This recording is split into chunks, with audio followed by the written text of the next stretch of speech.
All right.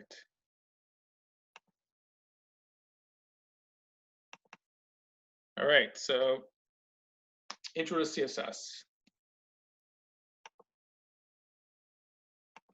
So we're gonna go over history of CSS today. As you know, this is kind of introductory level to full stack 1. So there will be history to give context to a lot of the technologies we're using. When we get into later modules, we're not going to be spending as much time easing into it. So ease into it now. How about that? We'll try to get all of this background behind us, but at the same time, let you guys mind start thinking in this way. There's no use in just throwing a bunch of high level coding at you guys if you don't, number one, don't know the context. Number two, you don't have time to kind of ease into it and get your mind into that way of thinking, right? Because programming IT is very different, especially if you come from a different background. It's a very logical way of thinking, and it's some people's brains are not wired this way, so you need to try to make those connections, right? So you're not totally lost. So, but like I said before, progressively we're going to build. So we're going to go over history. What is this CSS? What is a cascade? We're going to get into rule sets, syntax, and then comments. And then lastly, we're going to talk about selectors. And when we talk about selectors, we refer back to that whole HTML tree, right? Browsers call it the document object model. You'll hear that a lot. And we're going to be referring back to that tree structure because when we use this thing called selectors, we can select those nodes of the tree and apply styling to them.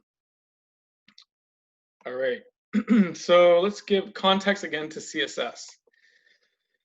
So we had already talked at one point that HTML was invented by these guys at CERN a long time back, right? When the web first started and the initial creation of the World Wide Web, they figured, let's do this markup. But at one point, they also added this CSS to it as well. So CSS was proposed by, now I'm probably going to butcher this name, but Hakim William Lee. Somebody, if I mispronounced it, I'm sorry. On October 10th, 1994. At the time, he was working with Tim Berners-Lee at CERN. So the guy who invented WW and HTML, this guy also came up with a proposition for CSS. So the recommendation was that they're used to keep the web experience. This was the whole thing. They wanted to keep the web experience consistent amongst all those browsers, because you could imagine at the origin of the web, everybody is going to have their own standard, and browsers will go and try to interpret things in different ways. So they needed a way to keep this experience, and make a standard out of it, keep it consistent. So we often talk about this W3C, and then there is the website there. That's kind of like the standard body of web development. Same thing with HTML. It takes them a while to come up with any new standard, as we talked about. So the W3, they could see the web diverge in different directions with browsers supporting different specifications. So there was a bunch of battling going on within the standard for HTML, and it was very long. And CSS client level 1 finally emerged as a recommendation. All these things, the person get Wi-Fi. I swear, you go down find tenants now. Can you guys mute the mic, please? I'm getting some feedback here. Whoever joined, please mute your mic, or I'll mute it for you. Not time. All right, thank you. All right, so you can take a look at W3C.org and take a look at what that looks like. Why not? I'm already talking about it. I will try to exit full screen and quickly take a look at that. www.wc3.org. So, you know, just a lot of standards here. It's probably not a very exciting read, to be honest. But you can see here they have considerations for accessibility and internationalization. What internationalization means is, you know, different not only time zones and countries and those types of things, web security, privacy. So this is where it all happens with the standard board. You know, there is a lot of standards going on here, and explore it at your leisure is all I'll say. But just know that's the context there between what the W3C is, the standard body. So again, we didn't really talk much about CERN, to be honest. I couldn't really tell you this. I couldn't get into the scientific physics of it all. I'm very interested in this kind of thing, but really cool stuff. It was Atom Smasher, Large Hadron Collider, so some stats there on it. That's the huge kind of network that runs on there. Anyways, they needed a way of, I guess, managing all of their documents and sharing it with the scientific community. So not only did HTML come out of that, but also CSS3. CSS, and then later on versions, the standards took over. And as the web grew, so did these technologies. So we've already talked about that. A timeline. All right, so we have the specification again around the WW around 1997, and then we start getting into CSS as well. And you can tell right away the spec for CSS level 2 comes out 1998. My God. And then you can see all the way like 12 years later. This is surprising me here. 2.1 comes out. So a lot of time, I guess, for the web to grow. You know, I'll show you another graphic in JavaScript where, as we said at some point in here, the iPhone came on the market, and the whole explosion of mobile devices really kind of turned the web on its head. And technologies such as JavaScript and CSS became to the forefront, because mobile users require a different experience. They do not require the blocky desktop experience. That's not what number one, the devices can handle. They can't handle those big payloads and those kind of things. They need a very fast, light, responsive web. And CSS3 and all these web technologies have taken off, exploded. There's a really nice graphic I'll show you, and you'll see that the point in time where it explodes and all these technologies, web technologies, increase in popularity, and then the older technologies dip and kind of go to the background. But you can see right away, I guess because of demand, right away, CSS3 comes out 2012. And we're still waiting for like the newer version of it, but this was a major one, CSS3, and we'll get into that. Same like HTML5, kind of more mature and more powerful, and more complex too, because we're only going to delve into introductory level and some basics, but there's a lot of advanced techniques out there that that you can only get by really working with it and seeing its power. All right, so what is CSS? We use the terminology so much. It's not a markup language like HTML, and it's not a programming language.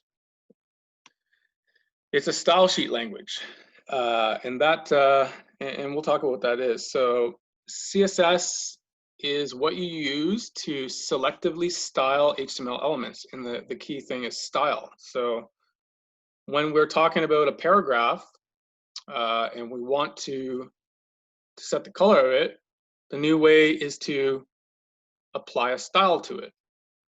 And we can get into some of the older ways of doing this kind of thing, but some of the older attributes that used to be on HTML elements were like background. And what happens is you get a very big markup, page that is very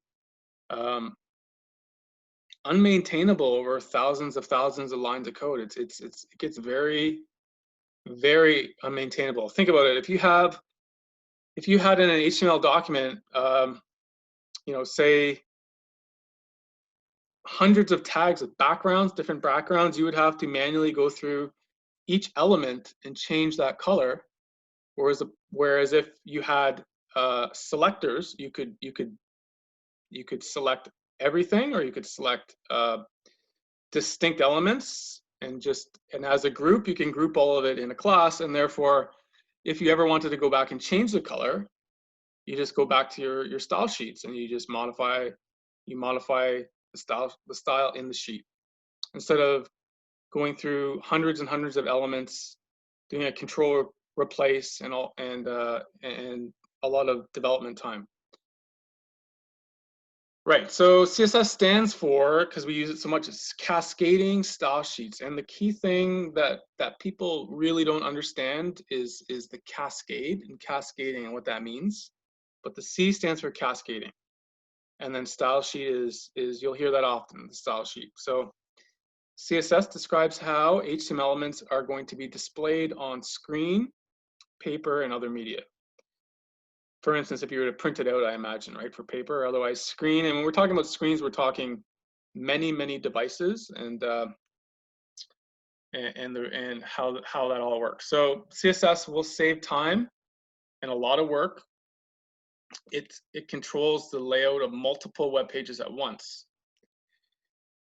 And then external style sheets are also stored in CSS files. So if we were to take the context of that and we go to a site, like I work on this site quite often, so this is my context, right? Going back to that, to refresh you, if we go to development tools, and we were to look at, as you can see, as I'm moving the screen, it's being very responsive, and how it is handling the different viewports, I guess, right? See, as we're coming down, the menu is changing, right? The controls are changing, and then you can see we're going down to like maybe an iPhone look. And now you can see the elements now are following kind of a different flow, right? Now we have scrolling going on. Like, this doesn't happen out of the box. You need to actually take a lot of time in doing something like this, right? And not only that, it's not very flat. It's pretty nice. You know, we have a lot of nice styling going on here. If you notice, this text box here has like a nice placeholder over top. This button is actually a button. It's styled nicely. It looks like a icon with a black thing here. When I touch or tap into the control, the style changes itself. Right now, it should, as I'm typing, it changes style, right? When I hover over elements, I have nice tags, right? And so on and so forth. So there's quite a bit of power going on with these different devices. Now we also have to talk about not only device viewports, but we're talking about different browsers, how this would appear in all the different browsers. You know, will this stores icon, will it float here, or will it be, you know, way left centered over here, and so on and so forth. So there's a lot of work in here, and we can look at this styles eventually, and you'll see how much is in here to make something like that work, but we're not there yet. All right, so getting back to this, so why would we use CSS? So we kind of already established that CSS is used for defining your styles for your web pages, including the design, the layout, variations in display for different devices and screens. So we already kind of talked about how we have to have a responsiveness for all of those kind of devices and screens. So here's an example here of some CSS. So you can see we have, now if you remember, we had a body tag, and this would be a selector, which we'll get into what selectors are. But this would grab the body tag, apply an attribute called background color, light blue, and this would be the output here, right? The body is a small body, probably a small HTML document. In there, we probably have an H1 tag. So inside of that, there would be H1 tag, and we would say, okay, select the H1 header tag, apply the attribute as color. So you'd have to look at the MDM, but color would probably mean the for color, which is the font, and then text align it to center. So you can kind of see that this header is not left justified. It's floating in the center somewhat compared to this other text here, which is a paragraph. So this next thing would say, okay, we'll select all paragraphs and apply this font to it. And the font family is font family for Dana, if I'm saying that right, font size 21 pixels. And then that's that. So it saves a lot of work. So the style definitions are normally saved in that external file with a style sheet. So with that file, you can change the look of the entire website by changing just one file. That's one of the main things to it. All right. So we solve a very big problem. And the problem was that HTML, okay, we have a question. Go ahead. Hi, Mike. Could you please go to the previous slide again? Yes, thank you. Thank you. So firstly, what do those white boxes mean? They are only for reference, right? Are you talking about these white boxes here? Yep. All right, so that's something that that Visual Studio Code will give you a reference for it. Okay. Yes, so it's really neat inside of Visual Studio Code is that suppose I create a style that has a background color, and you can see right there, this is one of the nicer things about VS Code is it will actually give you the color as a placeholder, right? So if I said if I were to actually open the same file in a normal text editor, then I'm thinking that this box won't be there. Right. So if I save this, that's right. That's as I may have talked about in the initial class. If you used text editor, there's nothing wrong with Notepad, but as you can see, look, the text is very bland, and we cannot see. Sorry, that's solutions. Yeah, you cannot. You will not see this. So I'm looking at this file. Okay. It'll be very static. Okay, Mike, I have one more question. Sure. So the syntax for CSS, is it dependent upon the formatting in which it is written, or is it perhaps possible to include the P and the curly braces and the line and the curly braces close all in the same line and it will still work? You're saying all inline like this? Yep. Oh, that'll work for sure. So, but for styling and visual, like automatically you can see I have an extension here. So most likely I have an extension called Prettier. Maybe yours doesn't work in the same way. So as I might have told you with Visual Studio Code, I have something called Beautifier installed here. And what will happen there is it'll try to indent things to make it more pretty or more readable, right? So, but that doesn't mean that it won't work all in one line. Sure. Okay. In fact, yes. In fact, on that point, thank you for the question. Let's do jQuery. No, let's do Bootstrap. Bootstrap is a CSS library, and hopefully we'll get into it at some point. CDN. So I just want to show you something. If I could quickly give context to that. Hopefully somewhere in here I have a minified version, and I might have told you what a minified version is. It is some line of code that has been minified. So let's look at Bootstrap. Why not? Let's see if they have a minified version. If they don't, you know what, I'll get back to it. All right, let's see. Bootstrap min.js. I'm just grabbing this external reference here, and let's take a look at this. If you can see there, this is called minified code. This means that internally somebody stripped out all of the spacing and minified all the variable names so that the file itself is very small. You'll never work in here. You'll never need to, but it's a very compressed version. So as you can see, there is no line breaks. It's just one file that is unformatted and difficult to decipher. But to answer your question, it doesn't matter if you have it all in one line, or if in fact all of this had no spacing or white spaces in there. The browser will read it just the same. It's more for the human experience against that, so we can actually tell in our coding what, for instance, what the parent style is, what the child style is, just for our readability of code. But thank you for that. All right, so the whole point is that CSS saves a lot of work. Saves a lot of work. And what we mean by that is you know, in kind of like the old web is we would have things like div, you know, not even the div. We might have a span tag, and there used to be older attributes like this.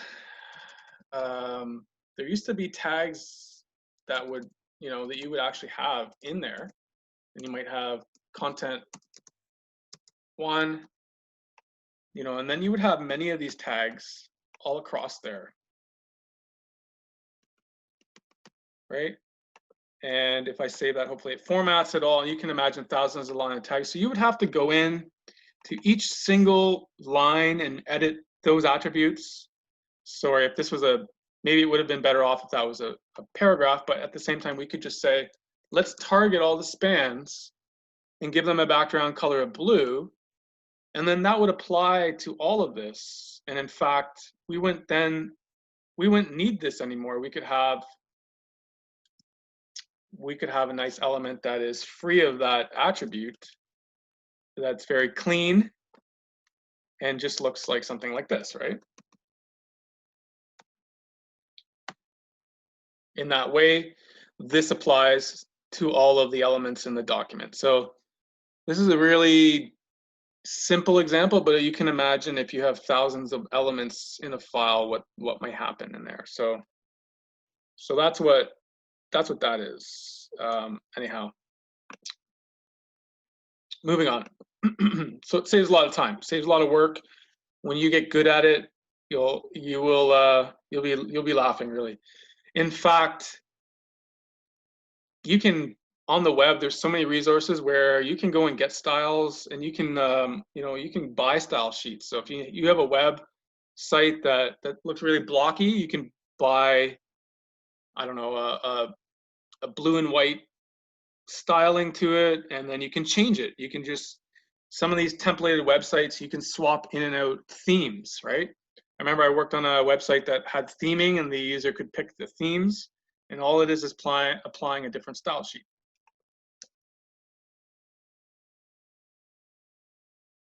All right, so HTML, the markup that we already talked about, was never intended to contain tags for formatting of the web page. It wasn't intended, but there were some in there. I still, for some reason, sometimes I think about them when I'm working, but I have to remember some of them are obsolete now. So HTML was created to describe the markup, the content of the web page, like we had just shown there. So if you can look back at that example, this would be the HTML part there. We have a header, H1, tenant is playing in theaters, and the paragraph is good, this is my first time out. And without this styling, it would look very blank. It would not look like this. It would just look like text. So we applied style to those elements without having to modify our markup. So when tags like font and color attributes were added to HTML3, which I remember, it started to be a nightmare for developers. It was a nightmare because large websites had fonts and colors were on every single page, and it became very long and expensive process, which I had been a part of, trying to debug this stuff, and not debug it, but work with it. And this is what that World Wide Web Consortium, W3C, created CSS.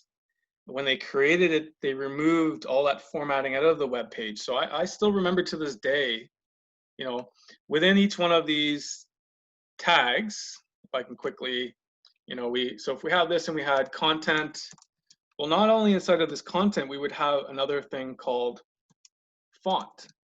And then inside of the font, we could actually put the font name.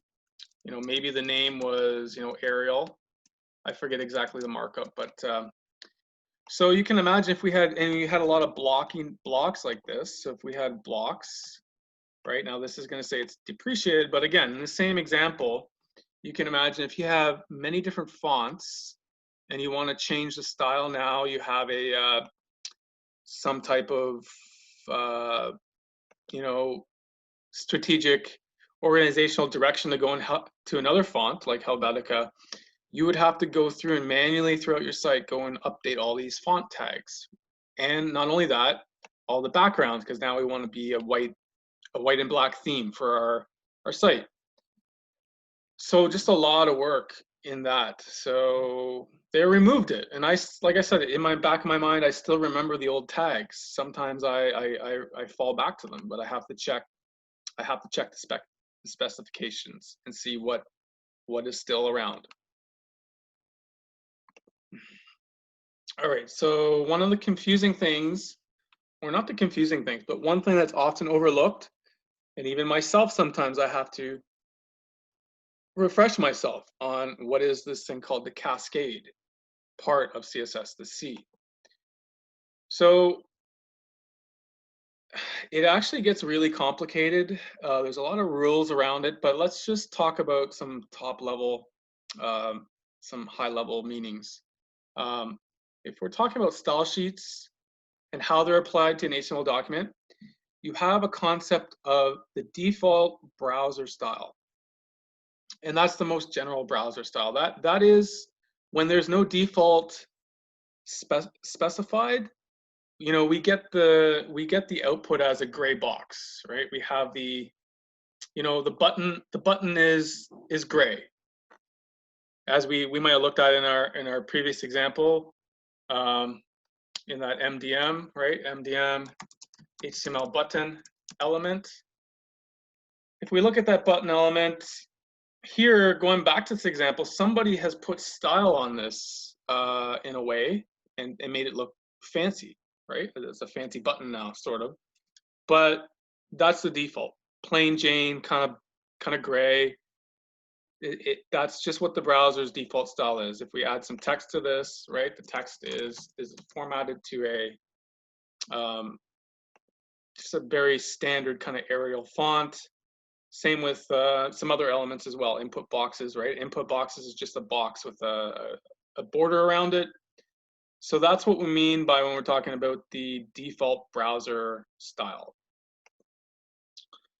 Then we have the author style, which is a web page that the author creates a style sheet, like yourself, a developer, to give that HTML a particular look. And that takes precedence over the default browser. And this is the most common. And then there's another style, which is called the user style. And the end user creates a style sheet to override the author. Default browser styles, one reason might be to accommodate some visually impaired. So really what they're trying to say is, this is the browser style. Normally when you go to most websites, you're gonna get the author style from the company or whatever development group they're doing. But sometimes the user may be using some type of reader or something where they need to increase and modify that style and overwrite it. Because maybe there's a visually impaired person, they need really big fonts, something like that. But these are probably the most ones you're going to be working with is the author style. All right, so the cascade is kind of confusing at times, but it's an algorithm by which the browser decides which style to apply to an element.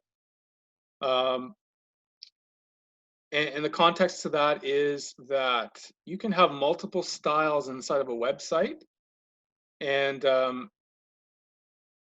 you can easily overwrite your pre-existing styles.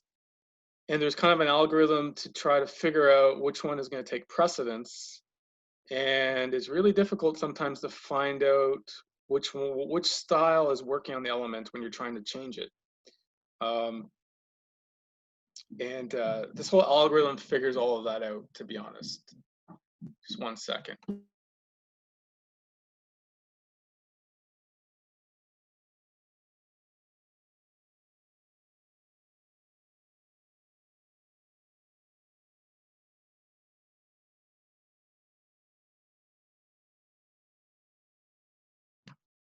Apologies there.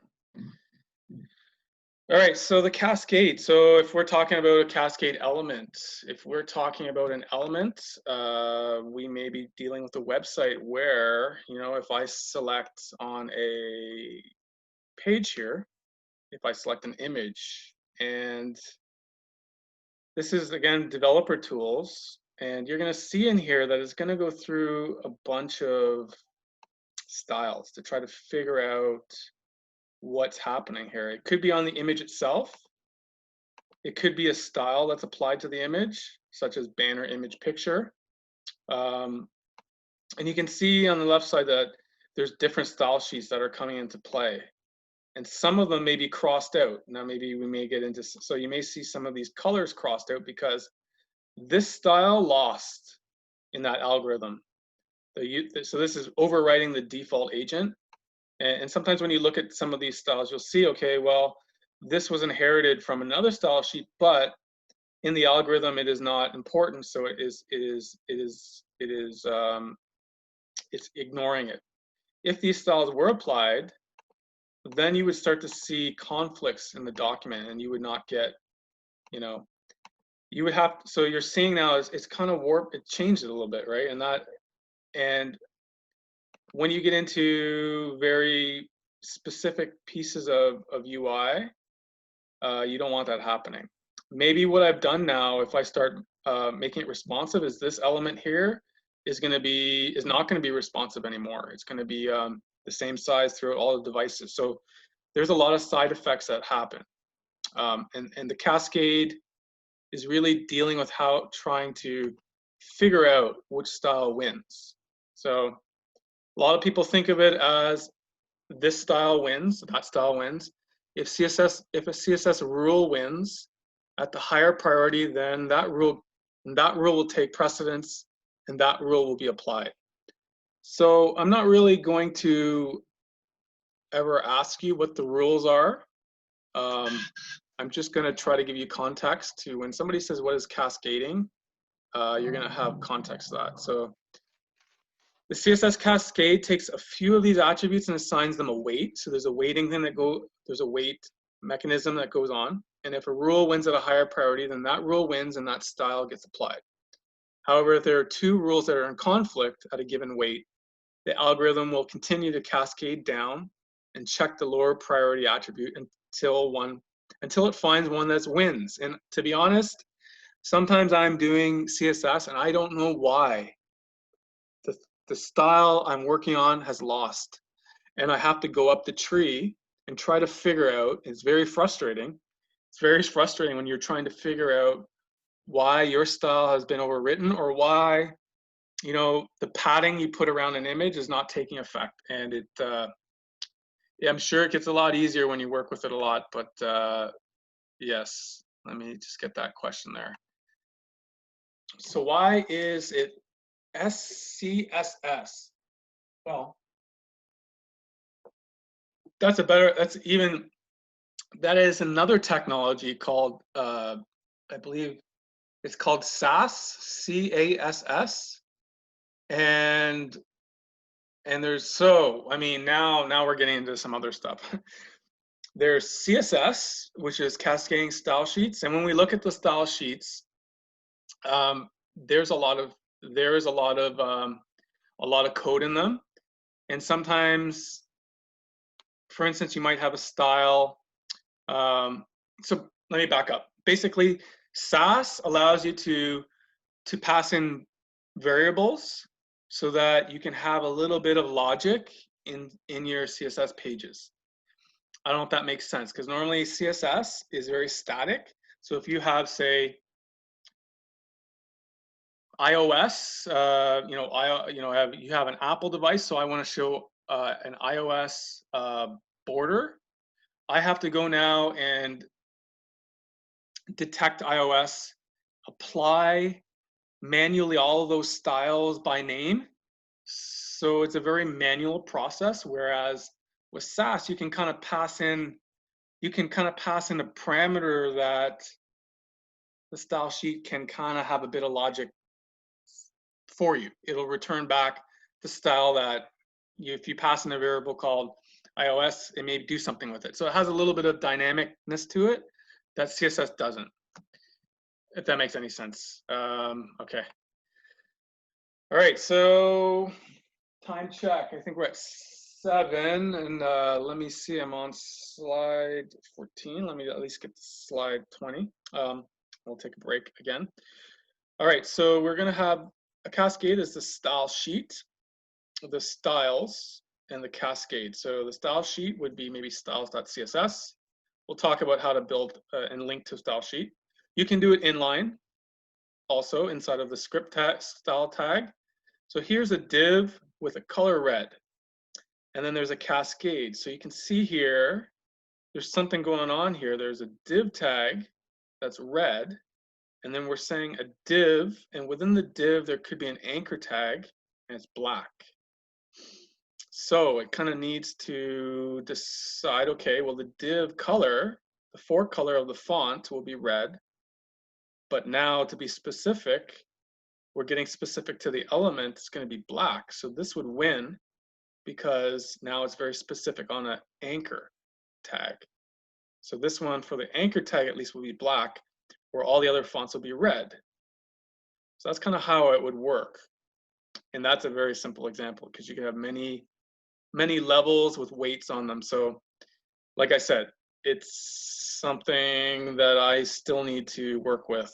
And because sometimes the rules, you don't know why something has lost in your ranking. So the power of CSS was founded on the cascade, which is the combination of the browser's default styles, external style sheets, embedded, inline, and even user-defined.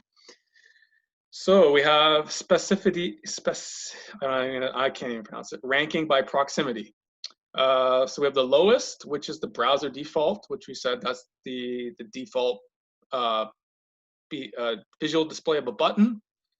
Then we may have an external style sheet that may get precedence, but if there is an internal one in the header tag, now external may be that this is applied across all of the site, but inside of the site, inside of that page, there's an internal style sheet. So this one becomes the most important.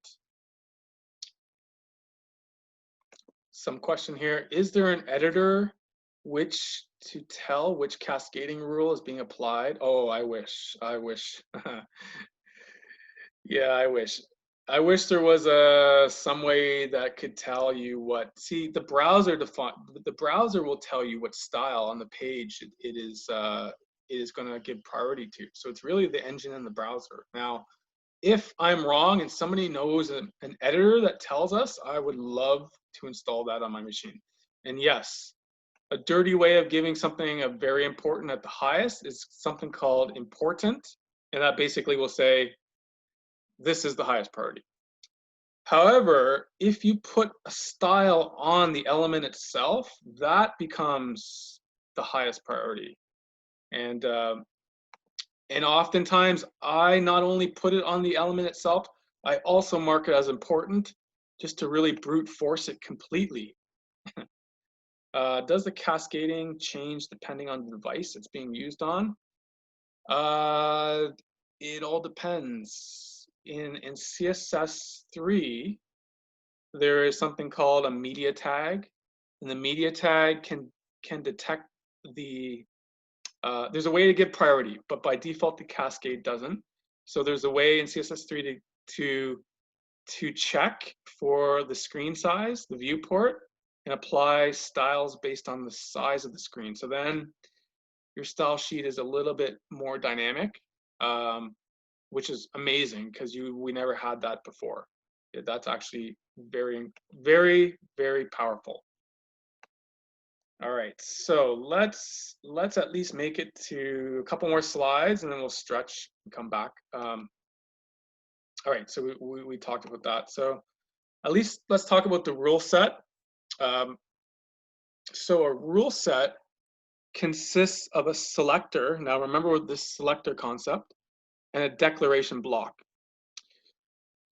So this means that the selector can be whatever, dot whatever. Now this could be a paragraph that we've seen. It could be a class name. It could be an ID. We'll get into those later.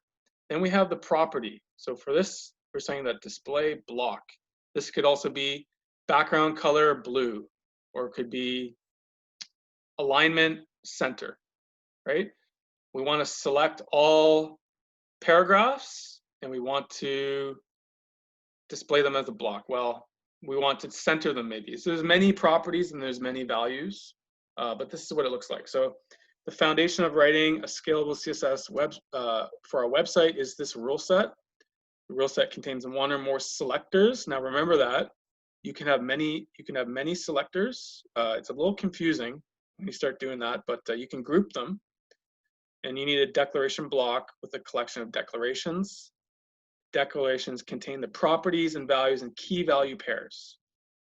Key value pairs. So again, it looks like this. The rule set is often referred to as just the rule. So we have a selector on the paragraph, the P, which would be the HTML element of a P, the P tag, right? Angle brackets. And we're gonna grab, this is gonna say, grab all the paragraphs in your document or your website and apply the property color and give it a value of red. So that's a declaration. So that means that all of the text is gonna have a color of red on your entire site. Maybe that is what you intend to do, but that is a very widespread thing. And you might not all want your text red. Maybe you do, I don't know. But it gives you the power to do that. You may want, the tricky part is when you want to get into not only, maybe certain blocks of the paragraph have black text, certain blocks of a paragraph has highlighted text, maybe every second paragraph has a background. So there's a lot of visual design you can do. All right, is a rule set a different term for syntax? Let's get to that because we will talk about syntax. CSS syntax. Do we have to use multiple rule sets if we want different paragraphs to have different appearances? You can use multiple rules. You can do it in grouping. When you really start to use selectors and understand how they work, you can select every odd one, every even one, every nth child of them. You can really drill down into whatever element you want on that tree. Where can you check the properties of a selector? Where can you check the properties of a selector? So let's go back to a certain page. I don't know. So if we were looking at this here, we could see this would be, all right, let's grab something else. I don't know. Let's grab this button here. Sorry. Let's go and say, okay, let's look at this search button here. The search button here has a class on it. Now we're getting ahead of ourselves, but here's a media query, by the way. So it's saying it has a min width of 768 pixels, do this. Otherwise, do something else. So it's saying that if it's a smaller width, it's going to have a height and a width of 50 and 50. So this would be the selector. In this case, it's a different kind of selector. It's a class. And then these are the values, the key value pair. So it's saying that when this is 768 pixels, have a height of 50 and 50. So what happens if I remove this style? Look at it. See how it's changed now? All right, what happens if I, on the fly, I added this to be, oh, let's do something like this. Now remember, I'm only modifying it in my browser. I'm not actually hacking the site. So I'm gonna change it to 500 width, and I'm gonna change it to 500 height. Let's see what that looks like. Whoa, that's awful, right? That is a huge button. That would be like buy now. Buy, like that. You cannot miss that search button now. However, that's a bad user experience, right? That still works. It's still a button. It's just look how huge that is, right? So that would be the check. Where can you check the properties of a selector? I think we answered that question. Okay, nobody else had a question there. All right. So that's that. I mean, you can mess around any site and see what you can do. You could probably remove the CSS style sheet, and you could give this site no styles. We'll try that maybe in a bit. But all right, let's see how much this. Okay, let's at least. All right, let's at least talk about CSS syntax.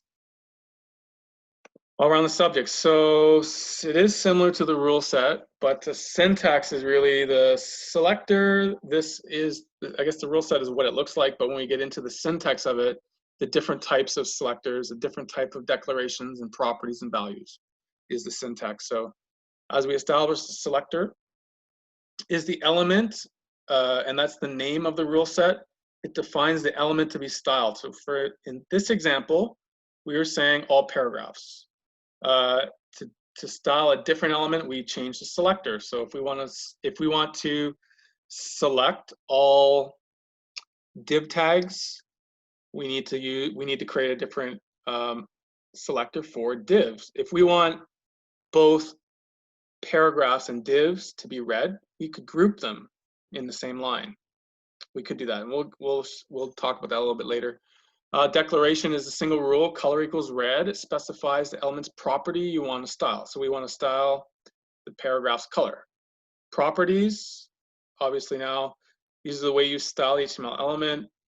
The color is the property of the P element. So in CSS, you choose a property which will affect the rule, and the property value. So after this, it's a colon. It's that colon there. It has to be, sorry, you can't see this is actually hovering over top of it, but all right. For some reason, oh, there, it's going away. Okay, the colon. Now remember, it can't be a semicolon, it can't be an equals. It'll cause a syntax error. It needs to be a colon, and then it needs a property value. You have IntelliSense and Visual Studio can help you out as we're building our styles. It'll help us with this. So right, so let's quickly look at that. So if we were using Visual Studio and we were, I don't know, we wanted to change, say, let's do something else. Maybe we wanted width. So as I do width, then it'll actually try to suggest, okay, maybe auto for the auto of the window. Then we start getting into something called units, which we'll talk about. But maybe we just want to say 100 pixels. And then maybe we want a paragraph that also has a height of 100 pixels, and maybe you want a background color of blue violet, something like that, right? And we want all color to be, I don't know, white, I don't know, red. Let's just say red, right? Let's do that. So if I were to go to starter code, 1 second, bear with me here. Where was this one?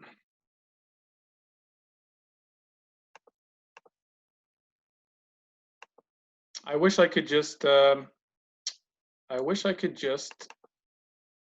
start my browser right from here. You know, Visual Studio Code, it doesn't do that. Let me see here. Where are we going here? Visual Studio. Bear with me here. Full stack development, full stack CSS, and we are talking about starter code, and we are talking about this one here. So if I were to right-click this one and view in the browser what I just had done, see what it looks like and what happened there. So let's take a look at this. Is that the same one I'm looking at? let's take a look. What happened? So in my style tag, I have a style. It has a paragraph, and I don't have a paragraph. That's the problem. I don't have a paragraph. All right, let's put a paragraph around everything. So we're gonna have a nested. There you go. Live programming, folks, right there. So we wrap all of that inside of a paragraph tag and see what happens if we refresh it. All right, so now we have a paragraph that is 100 by 100 that has a background that's purple. And we have, so now we could potentially, well, it's inline, so it's a little harder to modify itself. We can use this inspector to inspect the element of this here and see if we could change it if we want to. So now you'll see here that we have on my lower left hand, we have paragraph. If I remove this width, let's see what happens. I remove the width. All right, so now that's the full screen. I remove the height property. Now it's smaller. It's not what I want. But maybe I want to put it to 100, maybe 1,000 pixels, right? So now it's the entire screen. Right, so we are just experimenting with this, and I encourage you in the labs to use your developer tools to help you out when you're working with styling, especially. All right, couple questions here. All right, so the couple questions here. Where do you check the properties of a selector? How do you know which selectors are classes? Let's talk about. We're going to talk about all the selectors. In the second block, because I need to spend time going through selectors. Okay, the idea here is you first do your programming first, add the styling afterwards to make it look pretty. It all depends on the development process, to be honest. You may have a developer that's a UX designer. Their whole job is to just do the view, the markup and the styling. Ideally, probably they might do depends how they work. They might actually do all the markup first and then make it pretty, or their process might be building each pretty element as they go. It's how they're designing it. There's also a lot of visual tools you can actually use to write all this stuff for you. As a developer, to be honest, I usually get my styling from a UX designer. It depends on how your team works. Sometimes I may have to do it myself. It all depends on the structure of the team, I guess. All right, on integrating HTML, CSS, and JavaScript, what is the sequence in which the code loads in the browser? So markup is first. Good question, though. Remember we said in the previous session about HTML, the browser looks at the head tag, and then it first looks at the head tag, whether the metadata, the title. Inside of that head tag will be style sheets. So it'll go off and it'll go grab those style sheets and load them up before it renders. Then it'll look at the markup. As it's rendering the markup, it'll apply the styles to it. So whatever's in the header tag, I believe, takes precedence in the header tag, can also be linked to JavaScript files. But which one is first? That's a good question. You know what? I would like to, I believe whatever is in the head tag is first. So the head tag is HTML, and then it looks at all the header dependencies, and then it gets to the body tag and applies those dependencies and styles to the body tag. But you know what? Maybe I'll have to look up exactly how the browser renders, because that's a good, curious question. All right, so let's 2 slides wrap up this little chat here about syntax. All right, so another important part. So we have the selector. We already decided that, but we need to know that it needs to be wrapped in a curly brace. This curly brace, without it, again, that's like the open close tag in HTML. We need an open curly brace and a closing one. In our declaration, we need the semicolon. We don't need an equal sign. At the end of each rule set, we have a colon that separates the key value pair. At the end of the rule set, we need a semicolon so the browser knows that this rule set is done, this syntax line is done, and to move on to the next one. Many defects in programming and web originate from the fact that semicolon is not closed off. Very small defect can run into, or issue or lack of completing a rule can lead to big bugs. So very often small issues come from you didn't close that curly brace, or you didn't close the statement with the tag. You need to remember to start and close in the sequence. It's very particular, and you have to pay a lot of attention to detail when you're coding, because sometimes the browser might not tell you. All right, so semicolons look like that. So we have selecting multiple elements. So we may have talked about that. So we can actually put all of our selectors on one line if we so desire that we want paragraph, list items, header one tags to all be red. We don't need to copy paste all of these rule sets. Declarations can be done in this way. But that means everything, all paragraphs, all. So it's kind of like a all or nothing here. If you want to get specific, then you need to be very specific on which paragraph you want to pull out of the tree. So multiple selectors and rule sets might apply to the same element. This is where the cascade part comes into play, because this can be easily overwritten. If you were to apply another style to a certain paragraph, that style sheet would win, and that style rule set would win, and this one would lose for that particular element. So you can also select multiple elements and apply a single rule to them all. Separate multiple select. You separate them by commas, so multiple selectors by commas, right? And then we can get into comments in a little bit. So let's see what in our chat. Does HTML track which coder did what? No, unfortunately, HTML is just the markup from the browser. If you want to track what coder did what, you need, if you're working on a development team, you have many ways of tracking that called source control. Within your source control, you check in your changes, and it gives a very good breadcrumb path to who did what and when. Time-stamped changes. I can show that to you guys if you guys are interested how all this stuff looks in a professional development environment. Yeah, there's a lot of way of tracking code, but the HTML itself will not ever tell you that. So you need to add on tools for your process. All right, I already talked for an hour, 15 minutes, so kind of going over that block of time, but I will at least take a half-hour break. I put the lab up. Let me just stop sharing and stop